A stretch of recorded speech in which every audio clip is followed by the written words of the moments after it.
Assalamualaikum warahmatullahi wabarakatuh. Halo teman-teman, perkenalkan nama saya Lafli Sita Resmi Azahra dengan NIM 23411010259 dari kelas 3 KPIB. Dalam video ini saya akan membacakan jawaban UTS dari matkul Literasi Media. Soal yang pertama, jelaskan mengapa anak dan remaja termasuk ke dalam kelompok khalayak rentan. Jawabannya, anak dan remaja termasuk kelompok khalayak rentan karena beberapa faktor. Yang pertama, mereka mengalami perubahan fisik dan emosional yang signifikan, menjadikan mereka lebih mudah terpengaruh oleh lingkungan.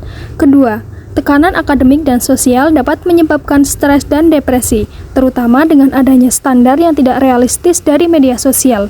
Dan yang ketiga, kurangnya pengawasan orang tua dan edukasi tentang risiko pergaulan bebas membuat mereka rentan terjerumus ke dalam perilaku negatif. Dan yang terakhir atau yang keempat, kesadaran diri yang meningkat dapat memicu masalah kesehatan mental jika tidak ditangani dengan baik. Soal yang kedua, jelaskan perbandingan antara media konvensional dan media digital.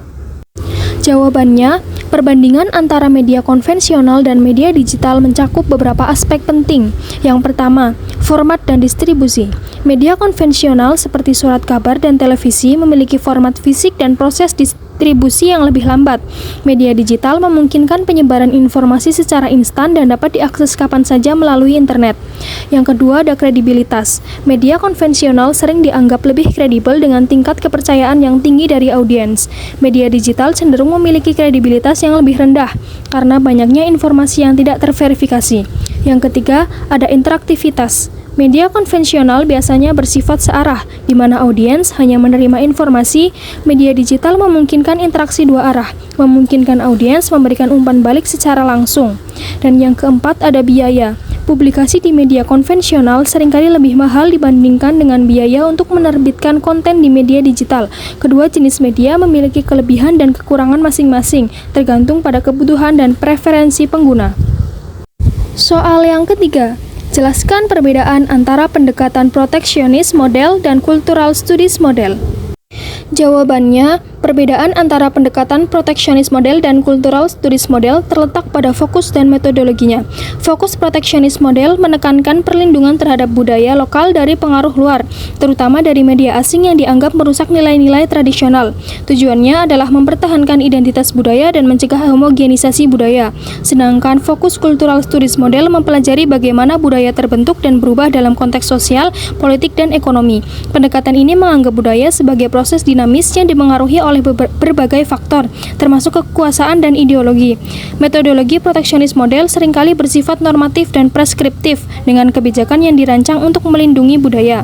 Sedangkan metodologi cultural studies model menggunakan metode kualitatif seperti analisis teks dan etnografi untuk memahami makna dan praktik budaya dalam konteks yang lebih luas. Pendekatan cultural studies model lebih inklusif dan kritis terhadap struktur kekuasaan, sementara perfeksionis model lebih defensif dalam menjaga warisan budaya. Soal yang keempat, mengapa oligopoli konglomerasi berpengaruh terhadap opini rakyat atau demokrasi? Jawabannya, oligopoli berpengaruh terhadap opini rakyat dan demokrasi karena beberapa alasan. Yang pertama, kontrol informasi. Dalam oligopoli, beberapa perusahaan dominan menguasai media dan saluran informasi yang memungkinkan mereka mempengaruhi narasi publik dan membentuk opini masyarakat sesuai kepentingan mereka. Yang kedua, ada manipulasi pasar. Oligopoli dapat mengatur harga dan pasokan produk yang berdampak pada daya beli masyarakat. Ketika harga barang penting dinaikkan, hal ini dapat mempengaruhi persepsi publik terhadap kebijakan ekonomi dan keadilan sosial. Dan yang ketiga, ada lobbying dan pengaruh politik. Perusahaan-perusahaan dalam oligopoli sering melakukan lobbying untuk mempengaruhi kebijakan pemerintah yang dapat mengarah pada keputusan yang tidak selalu mencerminkan kepentingan rakyat. Dan yang keempat, hegemoni budaya. Dengan mengendalikan media dan informasi, oligopoli dapat membentuk norma dan nilai-nilai yang diterima masyarakat dan mengurangi keberagaman suara dalam demokrasi. Soal yang kelima, jelaskan apa yang dimaksud dengan komodifikasi dan jelaskan pula jenis-jenisnya. Jawabannya, Komodifikasi adalah proses transformasi barang dan jasa dari nilai guna menjadi nilai tukar, di mana barang dan jasa tersebut diperlakukan sebagai komoditas yang dapat dipasarkan. Menurut Vincent Mosco, komodifikasi melibatkan perubahan pesan media menjadi produk yang bernilai di pasar. Jenis-jenis komodifikasi. Yang pertama ada komodifikasi isi, mengubah konten media menjadi produk yang dapat dijual, fokus pada nilai komersial dan informasi. Yang kedua ada komodifikasi halayak, mengubah audiens menjadi komoditas yang dijual kepada pengiklan dengan penekanan pada ukuran dan karakteristik halayak. Yang ketiga ada komodifikasi tenaga kerja, proses di mana keahlian dan waktu kerja pekerja dijadikan komoditas, seringkali dalam konteks industri media. Yang keempat ada komodifikasi masa kanak-kanak, mengkomersialisasi pengalaman dan produk yang ditunjukkan untuk anak-anak, seringkali melalui iklan. Dan yang kelima ada komodifikasi nilai, mengubah nilai-nilai sosial atau budaya menjadi produk yang dapat diperdagangkan. Proses ini mencerminkan bagaimana kapitalisme mempengaruhi berbagai aspek dalam kehidupan sehari-hari.